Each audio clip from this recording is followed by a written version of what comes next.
Welcome to Off Air with Christy Capel. I am joined by one of my all-time friends. What's up? Pew, pew, pew, pew, pew. And people who are in their car listening right now are going, turn the volume down. Vegan Vicki is with me. She's amazing. First of all, from cancer to award-winning vegan chef, she's one of my close friends. She's been cooking on our morning show on Fox 8 News in the morning for years, of course, providing breakfast for the whole Fox 8 News team, which we love every time that she's here. Welcome to my podcast. I'm so excited because I'm going to tell you, I was like, okay, she's not going to have too many more of these podcasts and not invite me. That's Girl, all I'm just getting started. I am just getting started. I was like, okay, she got one more guest before she better ask me or I'm just going to show up. Oh my gosh. And she has an amazing story. She's a great cook. Right. But she does have an amazing story. But the story is pretty incredible. It is. And first of all, when did your love for cooking become about? Because I never found it. I'm still actually looking for the kitchen in my house. Right. But you know, my love for cooking, it really started when I was young. Yeah. So my family is from Alabama. So, you know, down there, my grandparents owned a farm. Yeah. So the love of cooking was kind of forced on us as children because it's like, get up and you're going to help me cook. Yep. So my grandmother would cook as if she was cooking for the entire Ohio National Guard. So, and it was only maybe 8 of us. Yep, that's exactly what my grandma did. So it's just food. And I remember like when we would go for our summers there, my grandfather would literally like wake me up to like go get the eggs and go. And I'm like, why is nobody else up? What is going on? And then my grandmother would be up and it wasn't even about measuring anything. It was just, okay, this is how much I think it is. And it always turned out, if I did that, it'd be a hot mess. I've had some garbage can creations. Absolutely. Yes. Stuff. I'm like, wait a minute. What is this? Right. But that's where my love of cooking came from. My grandmother and then my mom passed it down to us. And I always call my mother the MacGyver of cooking because I would go over there and I'm like, you don't have anything you don't have anything to eat. And next thing I know, she's coming out. She got cube steak, mashed potatoes, corn. And I'm like, where was this at? Right. So I called her the MacGyver of cooking because that's that's where our love came from because, you know, at an early age, we were taught this is what you do. Yeah. You know, and just cooking and, you know, and really putting the love in the food because that's what it was all about with everything. You know, my grandmother would be in there and I mean, she loved cooking. I think she loved cooking for everybody. I've heard I heard her and Roseanne and Walter Lee getting into it a couple times. So I don't know. From what I saw, I don't know. Back then I was not vegan or anything, but I mean, everything was just so fresh. So I loved her fried chicken. Her fried chicken was amazing. That was just like, it was fresh. So, you know, she would go to the smokehouse and get sausage and, you know, and things like that. But that's one thing that I miss to this day. Don't hurt me, vegans. And but I miss like smoked sausage. Yeah. Like the smoke, you know, when it breaks, the skin breaks in a little hot heat. I'm just, okay. I digress. I'm sorry, y'all. But those were some of my favorite things from her. So, but it just reminds you of when you were a kid. It does. It just reminds you of smells and her biscuits. And I mean, just sitting there. And to this day, I still don't know how she would make the mix and then cut it off with her hand here. And then they'd be like the perfect size. And you're like, how did that happen? What are you doing? Yeah, well, that's what people say about you now. Right, so. Like, get and without a cookie cutter or they're like perfectly round and I'm telling you, my mom and my grandma, that is amazing. Yeah. And it's like no culinary school, just passed down. Wow. Yeah. And did you go to culinary school? You know what? I've taken courses. Yeah. But because so I have an allergy to fish and nuts. So a big portion of culinary school is like fish and things like that. And I'm like, I can't be in the same room, so they're like, you can't go to culinary school because that's the right. I'd have to go to a the Vegetable Institute or something like that. But I've taken courses, like knife skills and things like that. Isn't it always crazy if my brother didn't take piano lessons, but he just played my ear, and he's fabulous. Right. Those who don't go to culinary school. Yeah. Sometimes you're just better. You just have it. And I've heard people that have, it's great for the, the techniques and things like that. But I've heard chefs that actually have gone to culinary school, you don't need culinary school, Yeah. But I do, I did buy the book that's in culinary school, and I've done that. Read a book. Right. I'm like, I just look at the book. But so that's what I've no certification of culinary school. Yeah. So you weren't always vegan, as you said. I was reading something. You said, I was a avid meat eater. Oh, baby. She loved her steakhouses. Listen, Texas Roadhouse, baby, they knew me by name. They said, Vicki, I'm picking this thing. Look, I'm looking in the window like, yeah, give me that. No, one over right there. Yes, I could eat steak every single day. I loved steak. Yeah, I loved steak. And it just, that was my favorite. Yeah. I could eat it every day. And so then you had lung cancer. And so talk about that, because that's really when all this changed. Yeah. She became Vegan Vicki. Right.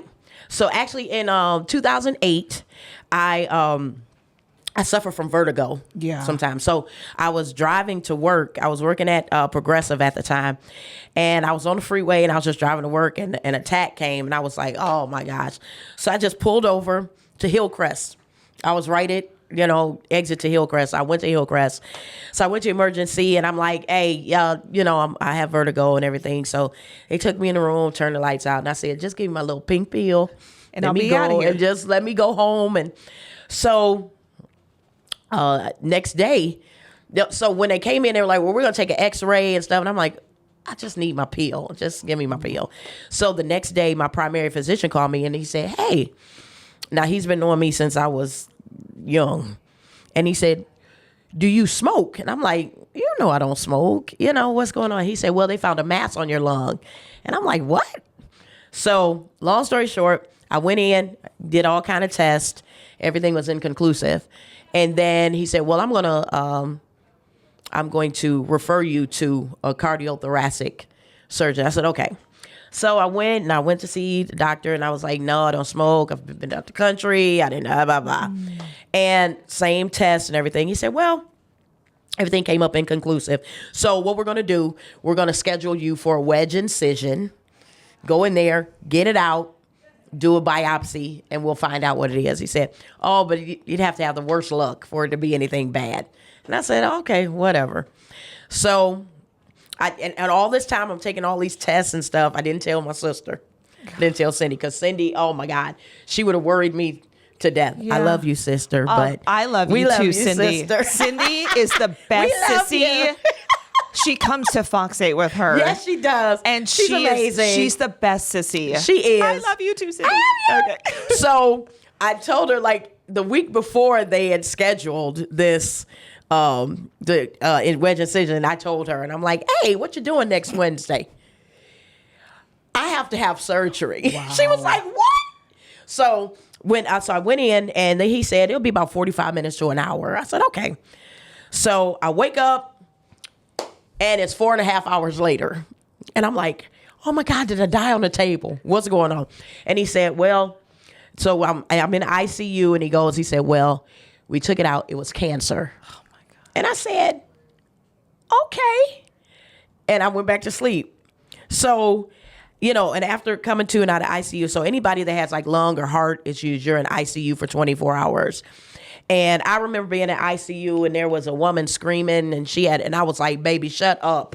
I'm tired of you. Just, I need you to be quiet. Yeah. I'm trying to rest. But after that, they did all kind of tests. They took lymph nodes, and I was like, oh, my side hurts. He said, oh, well, we had to saw your ribs to get to your lung. And I'm like, you wasn't going to tell me? You wasn't going to tell me that part? We just going to go and not tell me that. So they took the lymph nodes and everything because they wanted to know if it spread or anything. And he came back and he said no. So, mind you, when I was in, they removed my lower left lung. So they removed my lower left lung because that's where the cancer was.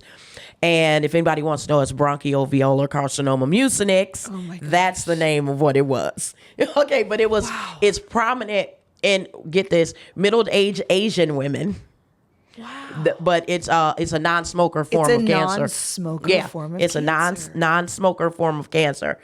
And after that, I was just like, wow, what could have caused this? And I was getting all kind of books from the library, like I was doing a dissertation, and I was just figuring out everything. And so a lot of things, it came back to, how meat is processed, And I was like, wow. So, and then honestly, it was a week of Thanksgiving.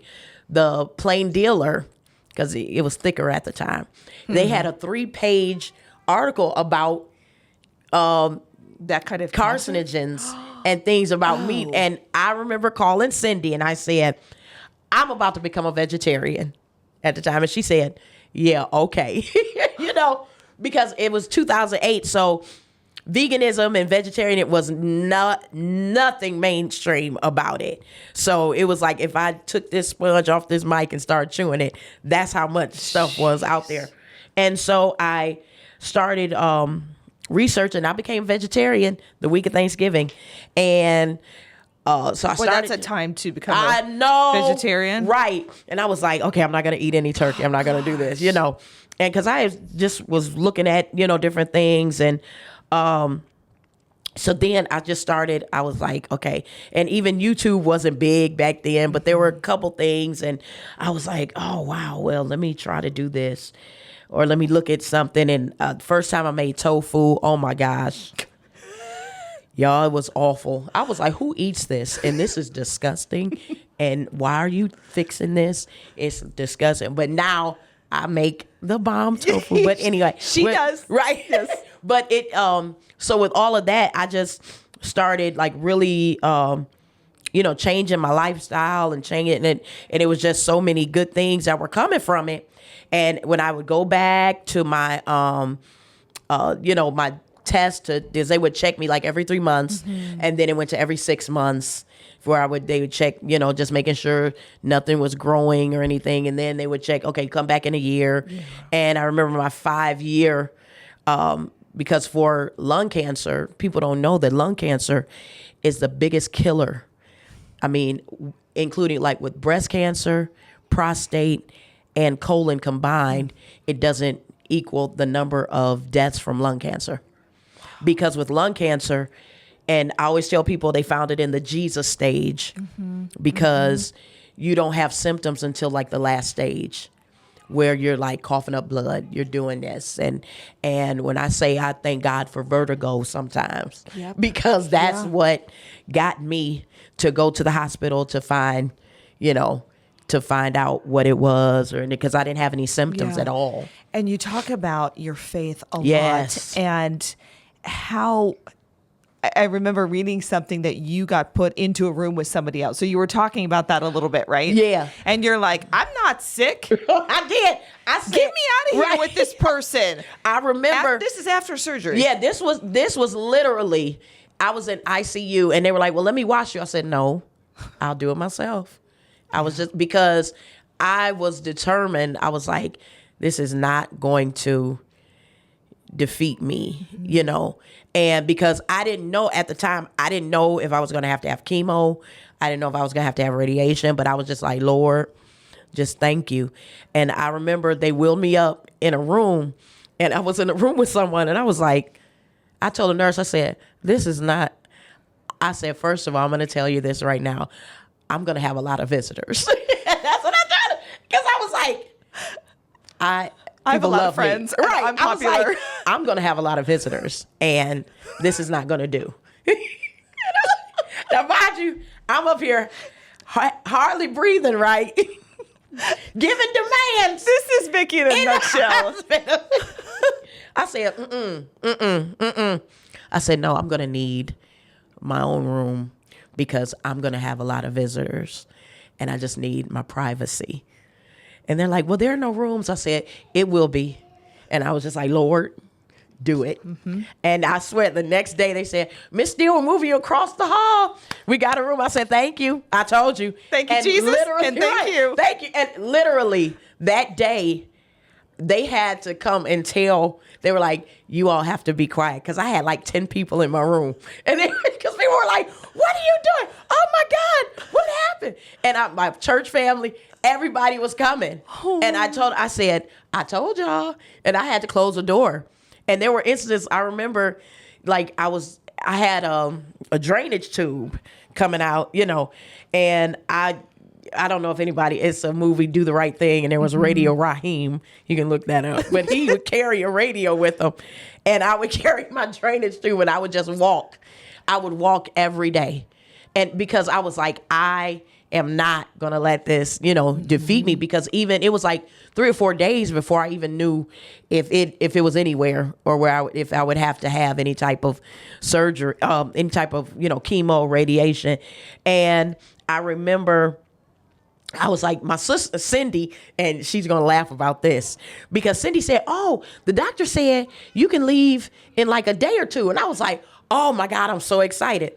So my surgeon came in, and I had guests in my room, and we were laughing and talking. So he comes around and he's like, is that you laughing and talking? Because he's like, I wish all my patients were like this. Yeah.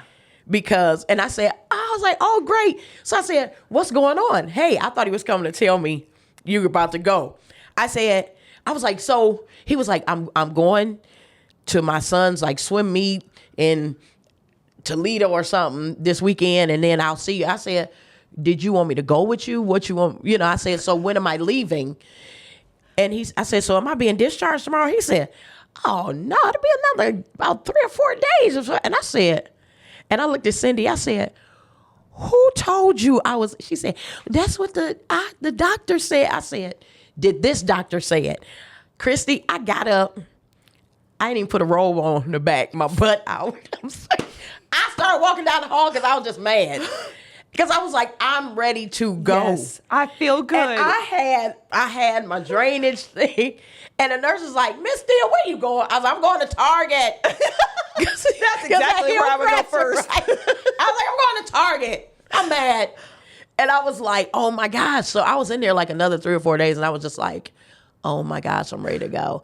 So with that, I know that was a long story. I'm sorry, y'all. No, it's But yeah, so in that I had to do like breathing treatments, because I had to go to like therapy for that, because when they took my lung, my top portion of my left lung, we had to build it up and everything, because they had to deflate it in order to, but I'm going to tell you how good God is.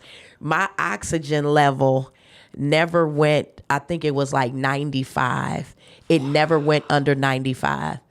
And they were like, that's unheard of. Like, it never dropped. What a miracle. Below that. And I was just like, Lord, thank you. Because and that made my faith stronger. And sometimes I do suffer from, what is it? I don't know, survivor's remorse, because I'm like, well, I didn't have to take chemo, and I didn't have to, but it's still a blessing, because, I've had so many people that have heard the story talk about, oh my gosh, my aunt was just diagnosed with lung cancer or something, and I'm able to like encourage people. Help others. And isn't that amazing how I feel like, and I know you've said it, our steps are ordered by the Lord, right? So the Lord has orchestrated your steps, right? And then now has healed you to put you into a position, right, to now help others, and to help others, and really, and just encourage, and even talk to. And I've even been like, look, I know what your doctor said, but you need to go see my doctor, because he is amazing, And it's just been a journey, and that's what got me into veganism. Hey. So that's where it starts. So Vicki's name is actually Sonia. Sonia. Which honestly, I just kind of another Cindy story. So I honestly, how long have I known you? Oh my God, it's 10, been like 15 years? Yeah. And I just figured this out because she goes by Vegan Vicki all the time. So everybody at home or driving in their car right now want to know, tell us the Cindy story. How'd you become Vegan Vicki? Okay, so Cindy and I, my sister, my older sister, we're 4 years apart. So when my mom was pregnant with me, she told Cindy that she can name me.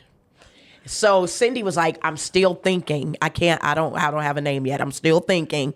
And so when I was born, my mom, she named me Sonia Yvette. Sonia Yvette Steele. That's beautiful. Okay, that's the government name. So then when I get home, Cindy said, I got it. I thought of a name. I want to name her Victoria so we can call her Vicki.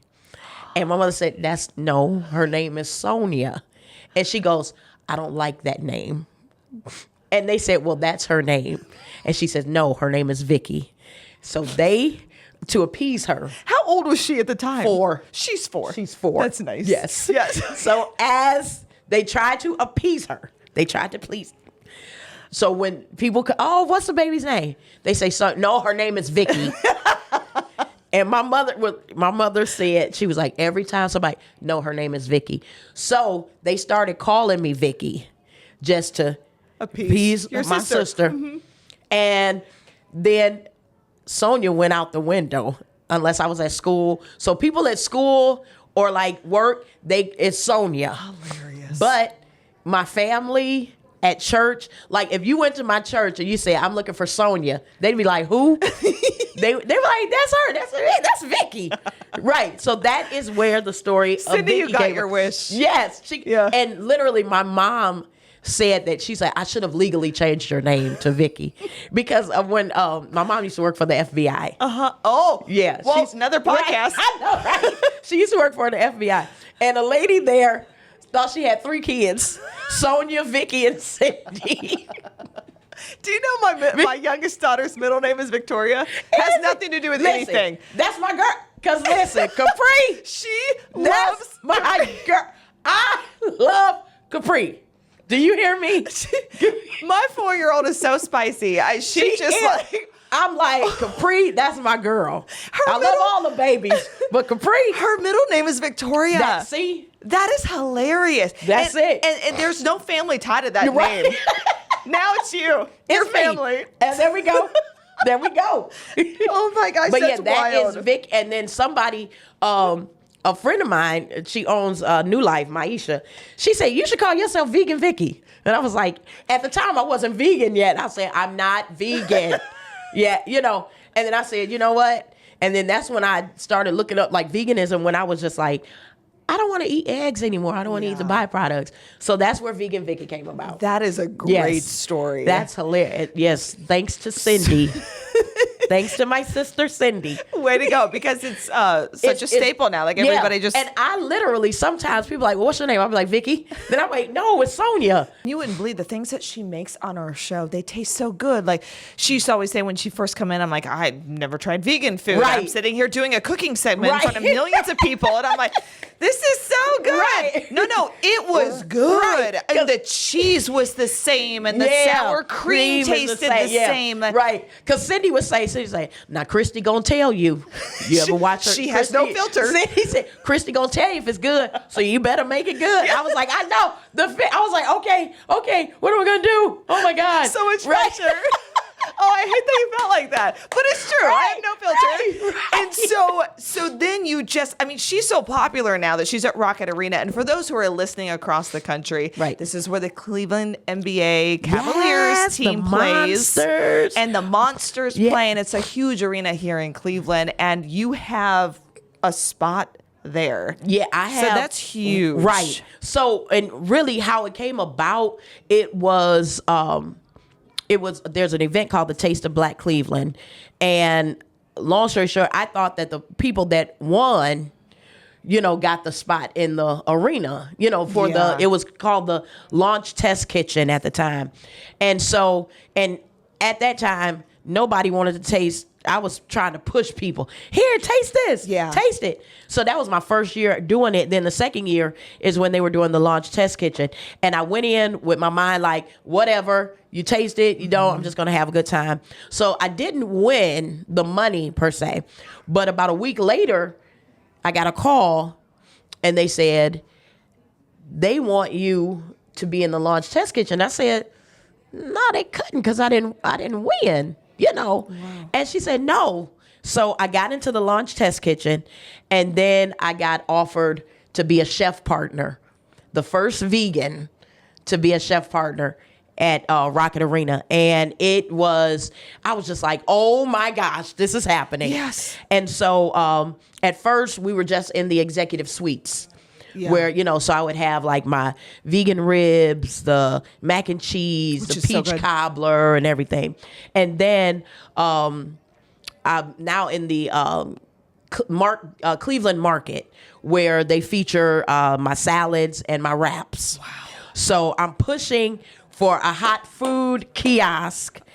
Listen, Rocket Arena. At Rocket Arena? At Rocket Arena. You got it, girl. Listen, Come Rocket on. Arena. I love y'all. We've been good. Come on, tell the people.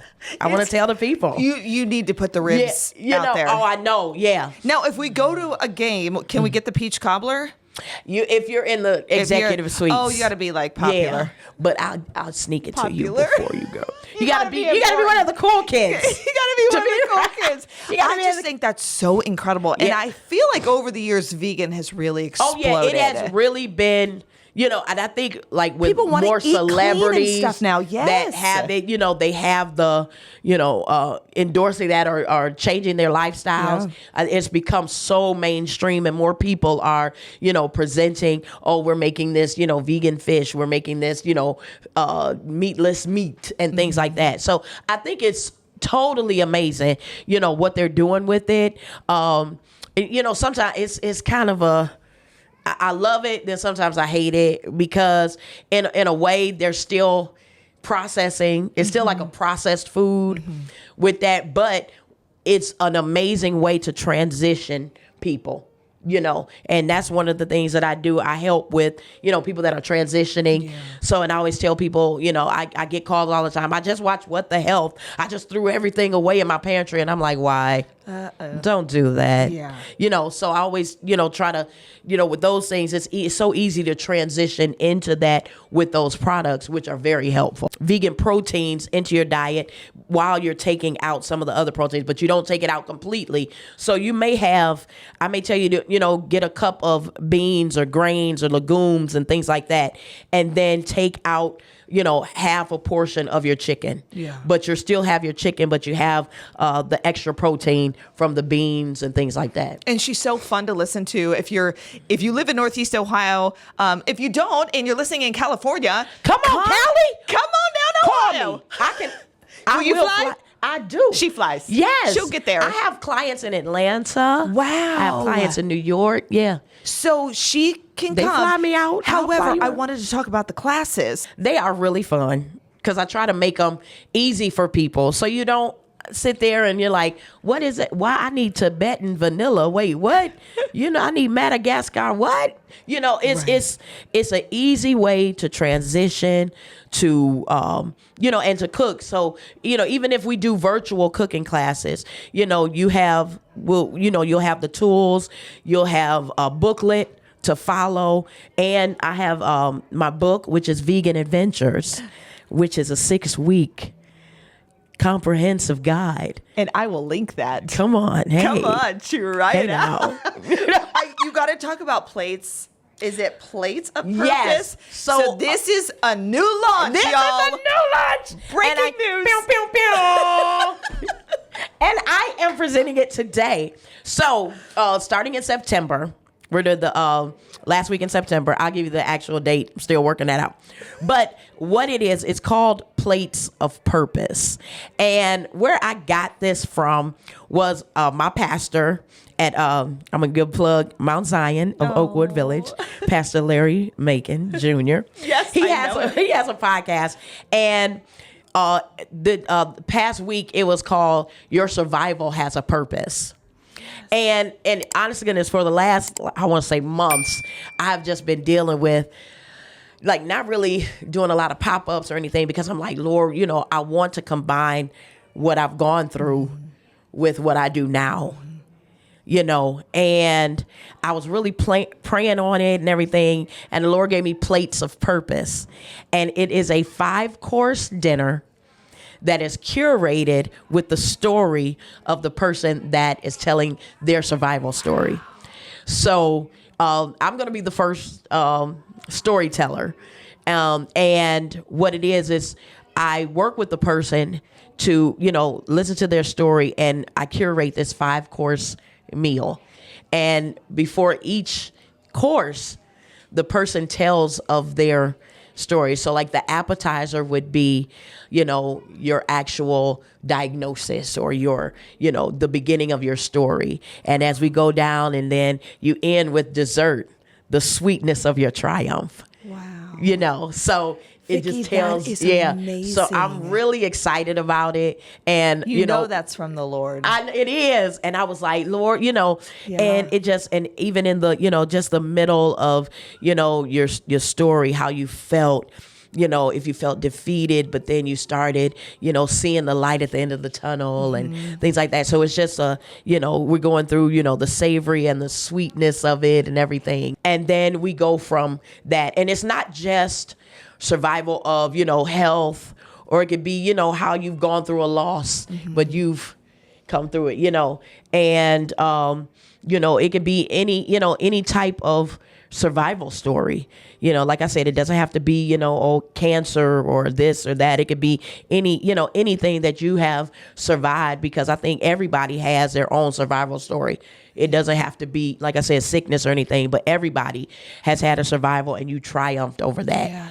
So so I'm really excited about it. So look for Plates of Purpose in a city near you, because we're traveling with it. I'm speaking it now. I'm speaking it now. Amen. We don't travel with this, baby. You heard it here first. This is an exclusive. Pew, pew, pew.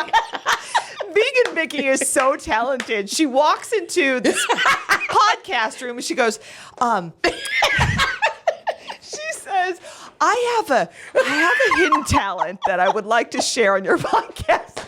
And I go, what are you talking about? She goes, well, let me just blow up these balloons and then we'll do it live. So my sister, Cindy, she is a professional face and body artist. Yes.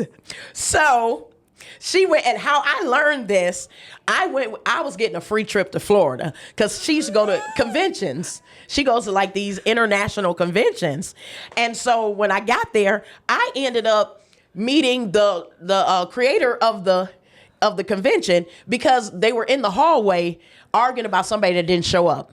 So you're like, so listen, so me being the takeover spirit that I have, I said, hey, you need some help?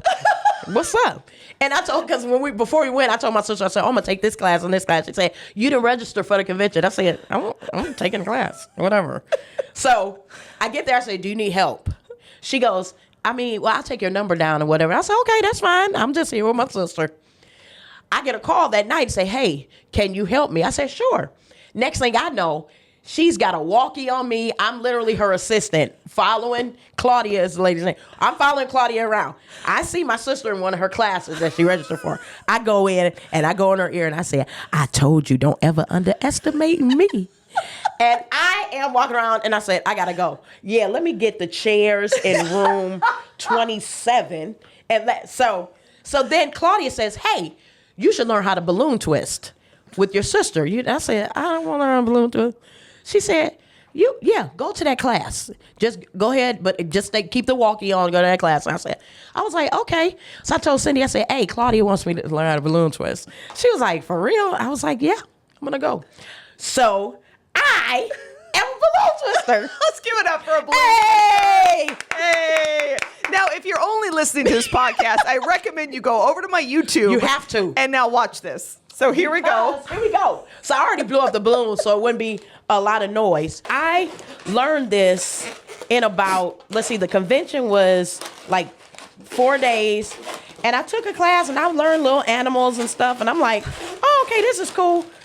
And I love it. it's so relaxing. So do you now travel with Cindy to different parties and you're the balloon lady? We do. Yes, I'm the balloon lady. What's your title? Balloon twister? Cindy calls me the mean balloon lady. Because the kids are all up in your... Because I'm like, back up. I know exactly what that is like. I'm like, back up. Yeah. You gonna get a balloon? Why you tripping? I would have to tell the kids, don't pout because there's no pouting with balloons. Okay? Yes. That is impressive. Hey. Look at that. Awesome. This is awesome. I love Christy. I will link all of the information. Go buy her book. Yes. Sign up for her classes. And just love her story. She, again, is the gem of Northeast Ohio and really all over the country. And I know that God has bigger plans for you. Yes. And I receive you're it. going to keep growing. So thank you. I love you. I love you, Christy. Flowers. Okay. I guess we got to go. Do we have to go? We have to go. I think so. All right. Bye, everybody. Bye, y'all. See you next time. Pew, pew, pew.